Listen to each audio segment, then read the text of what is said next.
Bonjour à tous, bienvenue dans le numéro 29 de la saison 4 de Let's Do Zero Package. C'est déjà le mois de septembre, donc c'est déjà les premières sorties pour Noël. Les prochaines arriveront bientôt, mais on commence avec les sorties de la semaine. Et on démarre avec Trois Petits Chats, un jeu qui est entre les familles et le memory, un jeu qui se joue à partir de 3 ans. Évidemment, avec les plus jeunes, vous allez enlever certaines règles, puis rajouter des cartes action au fur et à mesure que l'enfant grandit. C'est Trois Petits Chats. Et on continue avec Piggy Piggy, un jeu avec des cochons de couleur qu'il va falloir récupérer. Comment ça se passe? Vous avez 5 cartes dans la main, vous allez choisir un type d'aliment, ça peut être voilà, le rose pour les cornets de glace ou le maïs ou voilà une des 5 couleurs.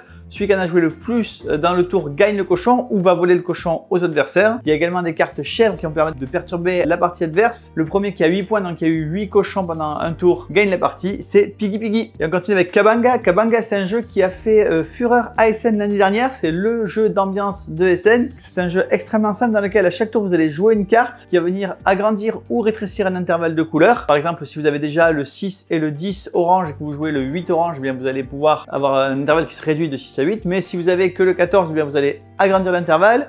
Si d'autres joueurs ont des cartes qui correspondent à l'intervalle, ils peuvent vous donner des pénalités en criant Kabanga, c'est Kabanga. Et on continue avec le premier jeu d'Audrey Bondurant qui s'appelle Draki. Draki, c'est un jeu coopératif dans lequel vous allez devoir élever un dragon. Évidemment, ça n'est pas facile et donc vous allez devoir coopérer pour lui donner la nourriture dont il a besoin et lui permettre d'avancer dans le bois. À chaque tour, vous allez devoir donc le nourrir, lui donner une paire de cartes du même type pour qu'il la mange. Sinon, c'est vous qui le mangez et la partie est terminée, vous avez perdu. C'est Draki. Et on continue avec If You Were. Le principe de If You Were est très simple. Vous avez une question qui est posée et tous les joueurs vont répondre en même temps à cette question. On va regarder quelle réponse a été répondue le plus de fois et tous les joueurs qui ont fait cette réponse cela marquent un point. Les réponses elles sont de deux types. Soit vous allez marquer 1, 2, 3, 4, 5 avec vos doigts, soit vous allez désigner un joueur qui par exemple est le plus à même de réclamer un selfie à la star du film dans lequel il joue. C'est évidemment un jeu d'ambiance ou un icebreaker, donc un jeu pour apprendre à mieux se connaître. C'est If You Were. Et on continue avec le troisième jeu de Benjamin Rouquayrol qui a fait notamment Randonnion qui s'appelle Cheval. Cheval non pas à cause de l'animal mais à cause du facteur cheval. Vous connaissez peut-être le palais du facteur cheval qui est un palais qui a été construit par un facteur qui ramenait des pierres après chaque tournée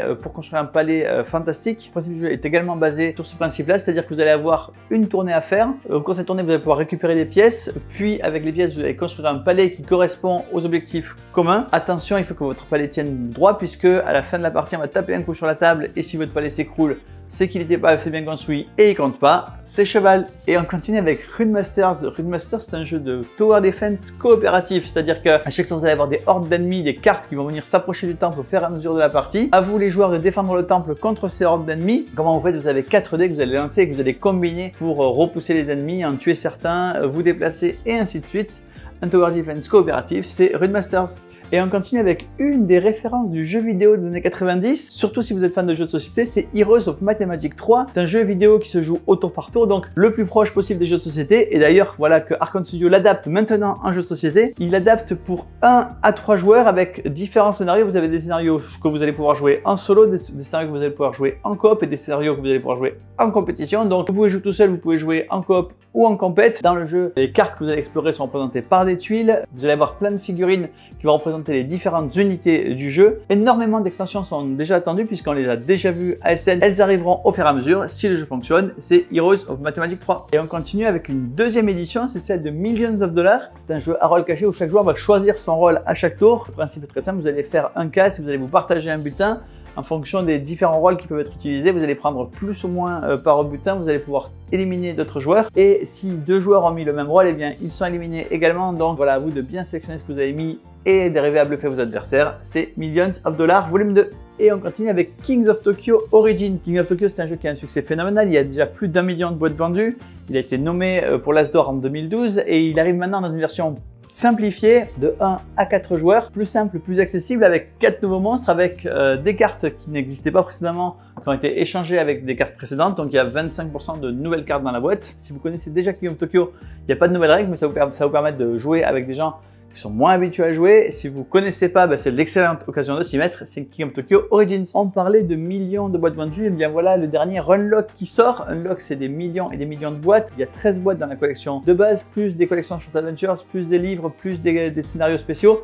Bref, énormément d'aventures unlock, vous connaissez sûrement déjà, c'est l'escape game sur un plateau. Ici, 3 nouvelles aventures avec 3 difficultés différentes. Vous avez une aventure niveau 1, une 2, une 3. Dans la première, vous allez vivre une espèce d'aventure à la Indiana Jones. Dans la deuxième, vous allez vivre les aventures de Lapino. Lapino, c'est ce héros de Lewis Trondheim de BD moderne. Et dans la troisième, vous allez être dans Little Italy, au sein de la mafia new-yorkaise. 3 nouvelles aventures pour unlock, c'est Risky Adventures. Et on continue avec une nouvelle boîte pour Unmatch, c'est Soleil Levant.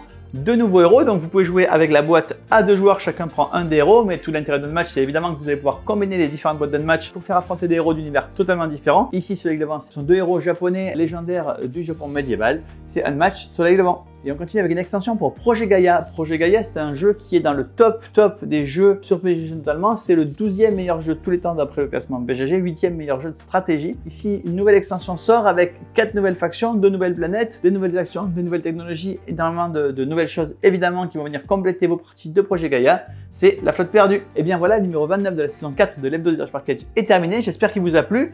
Bonne rentrée à tous et je vous donne rendez-vous la semaine prochaine.